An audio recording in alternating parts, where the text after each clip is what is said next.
आपके साथ मैं हूं रचना। शुरुआत करेंगे सुपरफास्ट 100। नमस्कार, मैं हूं राशिद। करेंगे बड़ी खबर से शुरुआत। चलिए सुपरफास्ट 100 की शुरुआत करते हैं। मुरादाबाद पहुंचे बीजेपी के 5 विधायकों को गिरफ्तार कर लिया गया है। इन विधायकों में सुरेश खन्ना, सुरेश राणा, मुकेश सिंह चौहान, धर्मपाल सिंह और अरुण सक्सेना शामिल हैं। ये विधायक कांट इलाके में हालात का जायजा लेने जा रहे थे।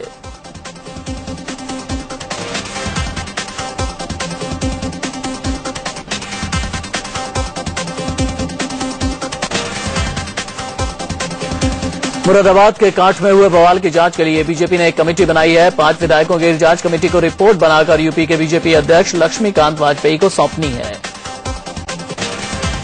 मुरादाबाद के कांट में हुए बवाल को लेकर सरथना से बीजेपी के विधायक संगीत सोम के खिलाफ एफआईआर दर्ज की गई है। विधायक सोम के साथ साथ 62 लोगों के खिलाफ कई धाराओं में पुलिस ने केस किया है। महापंचायत को लेकर शुक्रवार को हुए बवाल के बाद मुरादाबाद में हालात धीरे धीरे सामान्य हो रहे हैं। चप्पे चप्पे पर पुलिस की तैनाती की गई है। कांट इलाके में अभी भी तनाव के हालात बने हुए हैं। हरियाणा के नेता और बीजेपी किसान मोर्चा के अध्यक्ष ओपी धनखड़ ने बड़ा ही विवादित बयान दिया है। उन्होंने कहा कि बीजेपी को वोट देने पर कुंवारों को दुल्हन मिलेंगी और ये दुल्हन बिहार से लाई जाएंगी। भारतीय जनता पार्टी को मजबूत करने का मतलब है उन कुंवारों को दुल्हन मिलना जिनको इन राज्यों में नहीं मिली, जो घूम रहे हैं ऐसे एक गांव में 150 से 150, 200 लड़के जो दुल्हनों से वंचित हैं। ओपी धनखड़ ने कहा कि बिहार बीजेपी के नेता सुशील मोदी उनके दोस्त हैं और वो उनकी मदद से हरियाणा के कुंवारों के रिश्ते बिहार की लड़कियों से करवाएंगे। हर गांव में बता रहे थे बिहार से ला रहे हैं जी, वहां से ला रहे हैं। मैंने कहा कोई बात नहीं, इस दिक्कत को भी ठीक करेंगे। सुशील मोदी भी मेरा यार है, रिश्ते कराएंगे तो ढंग से कराएंगे, ये वैसे लेना देना छुड़वा देंगे। धनखड़ के इस बयान को जेडीयू के अध्यक्ष शरद यादव ने बेतुका बयान कहा है। उन्होंने कहा कि शादी रजामंदी से की जाती है, पकड़ कर नहीं। इस देश में तो अजीब अजीब लोग हैं, ये फालतू आदमी है, इसकी बात का क्या मतलब है। हरियाणा और बिहार के कई लोगों की शादियां हैं, तो रजामंदी से होगी, पकड़ कर उठाओगे। हालांकि बीजेपी नेता ओपी धनखड़ के इस विवादित बयान पर जेडीयू ने कार्रवाई की मांग की है। जेडीयू सांसद ने इसे बिहार और नारियों का अपमान बताते हुए उन्हें गिरफ्तार करने की मांग की है। तो रजामंदी से होगी, पकड़ कर उठाओगे। हालांकि बीजेपी नेता ओपी धनखड़ के इस विवादित बयान पर जेडीयू ने कार्रवाई की मांग की है। जेडीयू सांसद ने इसे बिहार और नारियों का अपमान बताते हुए उन्हें गिरफ्तार करने की मांग की है। पूरे बिहार का अपमान है और बिहार का ही क्यों, नारी जाति का अपमान है। ये इनके खिलाफ नारी उत्पीड़न का मामला दर्ज करके इनको फौरन गिरफ्तार होना चाहिए। उधर एनसीपी ने भी धनखड़ के बयान पर आपत्ति जताते हुए उनसे माफी मांगने के लिए कहा। बिहार से एनसीपी सांसद तारिक अनवर ने कहा कि इस तरह का बयान बीजेपी नेता ही दे सकते हैं। ये बात कहना कि लड़कियों की कमी नहीं होने देंगे और बिहार से हम लड़की ले आएंगे, ये मैं समझता हूं कि भारतीय जनता पार्टी के लोग ही इस तरह की भाषा इस्तेमाल कर सकते हैं। ये बहुत ही घटिया भाषा है और इसके लिए उनको क्षमा मांगना चाहिए। बिहार की राजनीति में बड़े बदलाव की आहट दिख रही है। नरेंद्र मोदी की काट के लिए 2 बड़े सियासी दुश्मन लालू प्रसाद यादव और नीतीश कुमार एक हो सकते हैं। इस बात के संकेत खुद आरजेडी सुप्रीमो लालू यादव ने दिए हैं। लालू ने एक जनसभा में कहा कि अगर आरजेडी जेडीयू एक साथ आ गई तो मोदी को हराना आसान हो जाएगा। उन्होंने आंकड़ों के आधार पर बताया कि पिछले चुनाव में आरजेडी जेडीयू को 45% वोट मिले थे। अपना जो वोट मिला है वो और नीतीश कुमार जो हम लोग का वोट काटे सो, ये दोनों को हम जोड़ देते हैं तब 45% वोट होता है, जहां नरेंद्र मोदी का बिहार में कहीं आता पता नहीं है। आरजेडी सुप्रीमो लालू प्रसाद यादव ने यह भी कहा कि बिहार में मंडल फॉर्मूले को फिर से जिंदा करने की जरूरत है। इसके लिए सामाजिक न्याय की बात करने वाली पार्टियों को एकजुट होना पड़ेगा। लालू ने पिछले दिनों 2 बार कठिन परिस्थितियों में जेडीयू का साथ दिया है। मांझी सरकार के खिलाफ विश्वास प्रस्ताव के दौरान आरजेडी ने साथ दिया तो जेडीयू के राज्यसभा उम्मीदवारों को भी लालू की पार्टी ने समर्थन देकर जितवाया है। इधर दिल्ली पहुंचे बिहार के पूर्व मुख्यमंत्री और जेडीयू के वरिष्ठ नेता नीतीश कुमार ने लालू के गठबंधन वाले ऑफर पर कुछ भी बोलने से मना कर दिया। पत्रकारों के सवाल को टालते हुए वो आगे बढ़ गए और लालू के बयान पर सस्पेंस बनाए रखा। नीतीश ने भले ही चुप्पी साध ली, लेकिन जेडीयू के अध्यक्ष शरद यादव ने लालू के ऑफर का स्वागत किया है। उन्होंने गठबंधन पर कुछ नहीं कहा, लेकिन ये जरूर बोले कि पुराने जनता दल को एकजुट होने की जरूरत है। उन्होंने बात ठीक कही है कि जनता दल पुराना एक होना चाहिए, और पिछली हार जो है वो जनता दल की फूट से हुई है, तो उनके बयान का मैं स्वागत करता हूं। लालू के ऑफर पर जेडीयू सांसद अली अनवर ने कहा कि आरजेडी से गठबंधन पर आखिरी फैसला पार्टी आलाकमान और नीतीश कुमार ही करेंगे। अलायंस वाली जो बात है, समर्थन देने लेने वाली बात है, ये तो पार्टी का जो शिखर नेतृत्व है वो तय करता है। हमारे नेता नीतीश कुमार जी हैं, तय करते हैं, करेंगे। लालू नीतीश के गठबंधन की सुगबुगाहट पर बीजेपी ने चुटकी ली है। बीजेपी नेता मुख्तार अब्बास नकवी ने कहा कि आरजेडी जेडीयू हताश हो गई है और अगर गठबंधन करती भी है तो कोई फायदा नहीं होने वाला।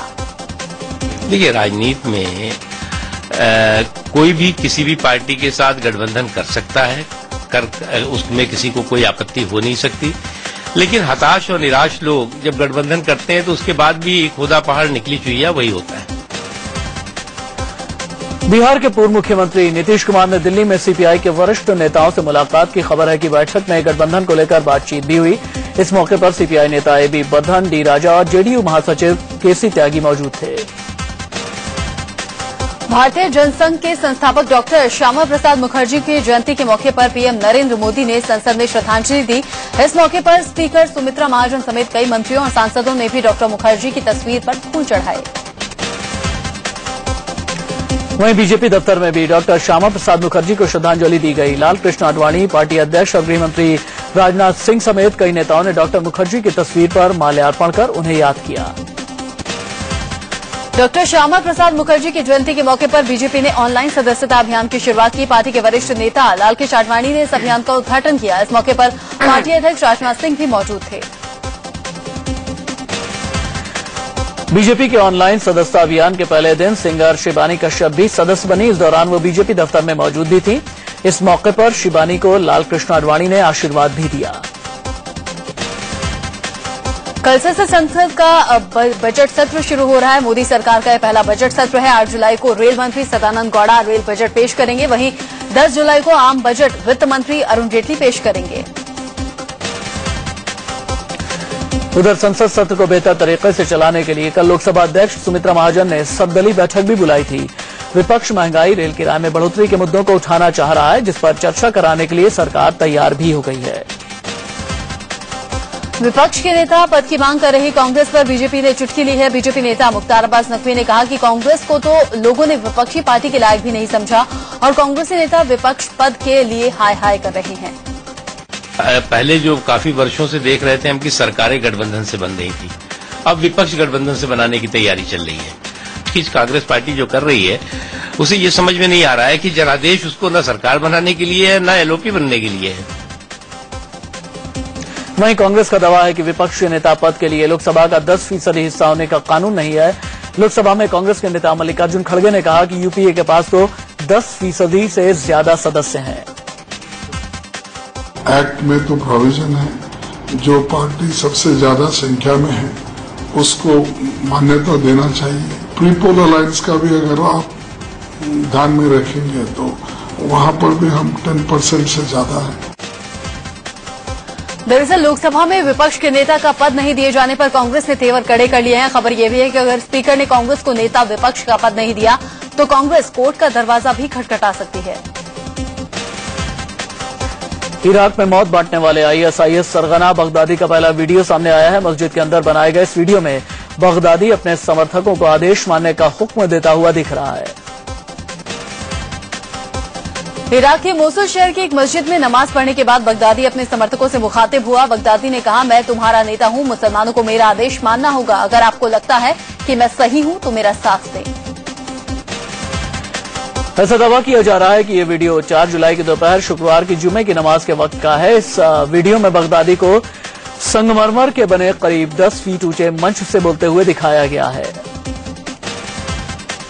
वीडियो में बगदादी के सुरक्षा कर्मियों को भी दिखाया गया है जो हाथों में बंदूकें लेकर सुरक्षा में तैनात हैं। मस्जिद से निकलते वक्त काले कपड़ों में सुरक्षा गार्ड से घिरा बगदादी भी दिख रहा है। गृह युद्ध की आग में झुलस रहे इराक से भारतीयों का लौटना जारी है। शनिवार को 46 नर्सों समेत 150 से ज्यादा लोगों के लौटने के बाद आज तड़के 200 भारतीय और वतन लौट आए हैं। इनमें से ज्यादातर लोग इराक के नजफ शहर से लौट कर आए हैं। मौत के मुंह से बचकर नई जिंदगी पाने वाले ये लोग वतन लौटकर बेहद खुश हैं। ये लोग इराकी एयरवेज के विशेष विमान से स्वदेश लौटे। कुछ लोगों का कहना है कि वो मौत के मुंह से लौटे हैं। भारत सरकार ने उनकी कोई मदद नहीं की। दिल्ली लौटे इन 200 भारतीयों के अलावा दक्षिण बगदाद में फंसे तकरीबन 400 भारतीय भी मुंबई, कोलकाता, बेंगलोर, चेन्नई और हैदराबाद लौटने वाले हैं। इनकी वापसी आज शाम तक संभव बताई जा रही है। बगदाद में भारतीय दूतावास इराकी कंपनियों को मनाने में सफल रहा है। वो करीब 600 अन्य भारतीय नागरिकों को वापस भेजे। एक अनुमान के मुताबिक सोमवार तक तकरीबन 1200 भारतीय सरकारी खर्च पर वतन वापसी कर सकते हैं। कल इराक से कोच्चि लौटी नर्सें अपने अपने घर पहुंच गई हैं। घर पहुंचने पर परिजनों ने अपनों को गले से लगा लिया। कन्नौर में परिजनों और स्थानीय लोगों ने नर्सों से मुलाकात की और आपबीती सुनी। केरल के कन्नौर में नर्सों के घर पहुंचने पर परिजनों और स्थानीय लोगों में खुशी की लहर दौड़ पड़ी। सभी ने एक दूसरे को मिठाई खिलाकर खुशी का इजहार किया। इराक में आईएसआईएस के कब्जे वाले मोसुल शहर में आतंकियों ने तोड़फोड़ शुरू कर दी है। आतंकियों ने शिया मस्जिदों और धर्मस्थलों को विस्फोटक लगाकर उड़ा दिया। आतंकियों ने 2 चर्चों पर भी कब्जा कर लिया है। इराक की राजधानी बगदाद के पास सालेहिन प्रांत के समारा इलाके में आतंकियों ने बड़ा हमला किया। सुरक्षा बलों को निशाना बनाकर किए गए एक आतंकी हमले में एक पुलिसकर्मी और एक डॉक्टर समेत 15 लोगों की मौत भी हो गई, जबकि 25 लोग जख्मी हुए। उधर अमेरिकी थिंक टैंक ने आशंका जताई है कि आने वाले दिनों में अलकायदा 9/11 जैसे हमले को अंजाम दे सकता है। इसके जरिए वो दुनिया के सामने आईएसआईएस को छोटा दिखाना चाहता है। दिल्ली में प्याज के भाव ने एक बार फिर से पब्लिक के आंसू निकाले हैं। दूसरे राज्यों से कम आवक के चलते प्याज के दाम में भारी उछाल आया है। राजधानी दिल्ली में प्याज के भाव में तकरीबन 10 रुपए का इजाफा देखा जा रहा है। दिल्ली के बाजारों में प्याज 35 से 40 रुपए किलो तक बिक रहा है। कुछ ही दिनों पहले ये भाव 20 से 24 रुपए था। हालांकि मदर डेयरी और सफल के आउटलेट में प्याज फिलहाल 29 रुपए प्रति किलो बिक रहा है। दिल्ली के थोक बाजार में प्याज के भाव 15 से 25 रुपए के बीच हैं, जो कि कुछ दिन पहले तक 10 से 15 रुपए थे। दिल्ली में प्याज महाराष्ट्र और मध्य प्रदेश से आता है, लेकिन सूखे की आशंका के चलते दोनों राज्यों से प्याज की सप्लाई कम हो रही है। न सिर्फ दिल्ली बल्कि मुंबई में भी प्याज के दाम बढ़े हैं। हफ्ते भर पहले यहां प्याज 20 से 25 रुपए प्रति किलो बिकता था, वो अब 36 से 40 रुपए तक बिक रहा है। लखनऊ में 18 से 22 रुपए बिकने वाला प्याज अब 40 रुपए तक बिक रहा है।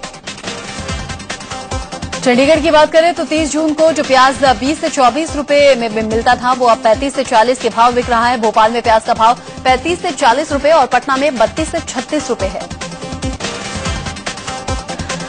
मुंबई में सैकड़ों कांग्रेस कार्यकर्ताओं ने मोदी सरकार के खिलाफ नारेबाजी करते हुए लगातार बढ़ती महंगाई का विरोध जताया। कांग्रेस विधायक राजहंस सिंह ने बैलगाड़ी पर चढ़कर प्रदर्शन किया। लोगों ने कहा कि मोदी जी, क्या यही अच्छे दिन हैं?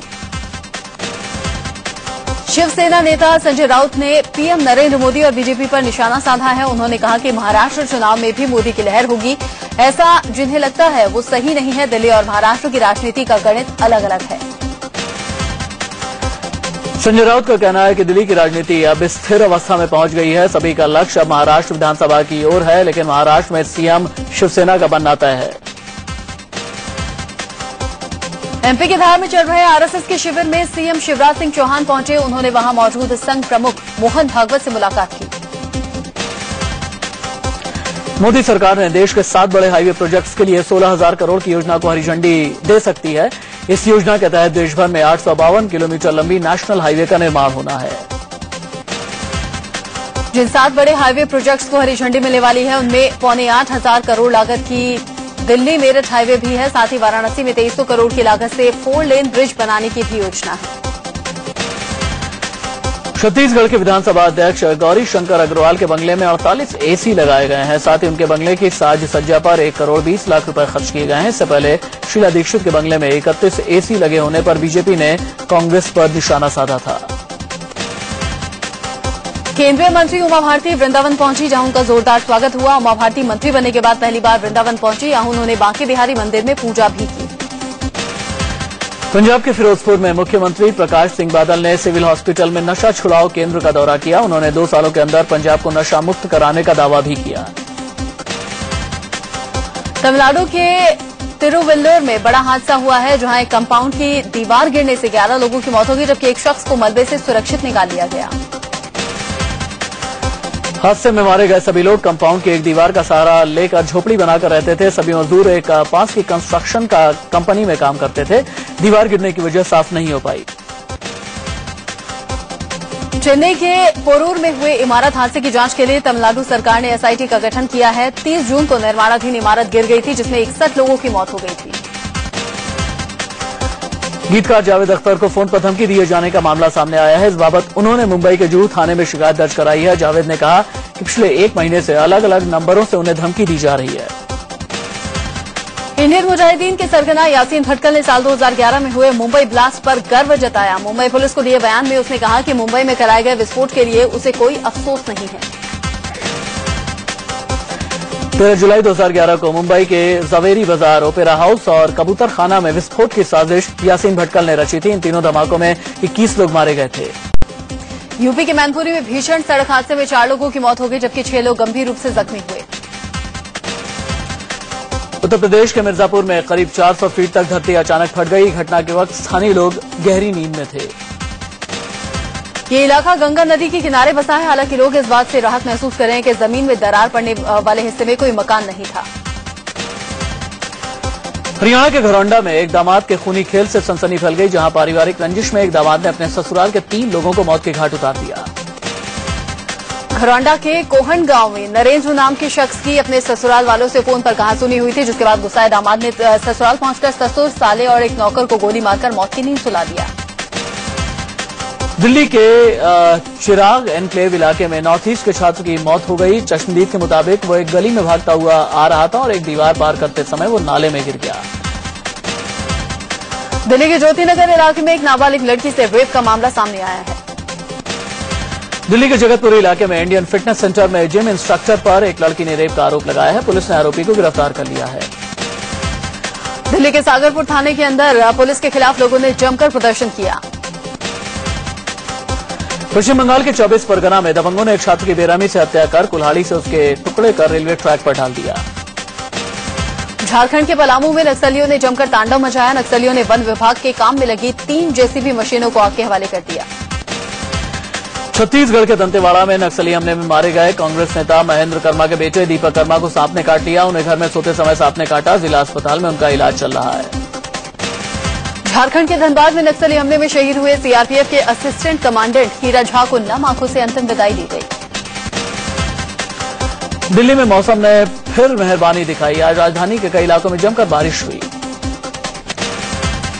दिल्ली के आनंद विहार रेलवे स्टेशन पर एक महिला ने एक बच्चे को जन्म दिया। बाद में बच्चे और मां को पास के लाल बहादुर हॉस्पिटल में भर्ती करवाया गया। यूपी बोर्ड इलाहाबाद की लापरवाही का मामला सामने आया है। मेरठ के एक स्कूल के 36 छात्रों की उम्र मार्कशीट में 114 साल लिखी गई है, जिससे छात्रों को दूसरे स्कूलों में दाखिले में काफी मुश्किल हो रही है। नोएडा में एमबीडी ग्रुप की तरफ से रन फॉर एजुकेशन का आयोजन किया गया। इस दौड़ में केसरिया ड्रेस पहनकर सैकड़ों लोगों ने हिस्सा लिया। पंजाब के अमृतसर में सिखों के 6वें गुरु हरगोबिंद सिंह का जन्मोत्सव धूमधाम से मनाया गया। इस मौके पर स्वर्ण मंदिर को रोशनी से नहलाया गया और जमकर आतिशबाजी की गई। बिहार के सीएम जीतनराम मांझी ने पटना साहिब गुरुद्वारा जाकर मत्था टेका। सीएम मांझी ने गुरुद्वारे में माथा टेककर राज्य के विकास की दुआ मांगी।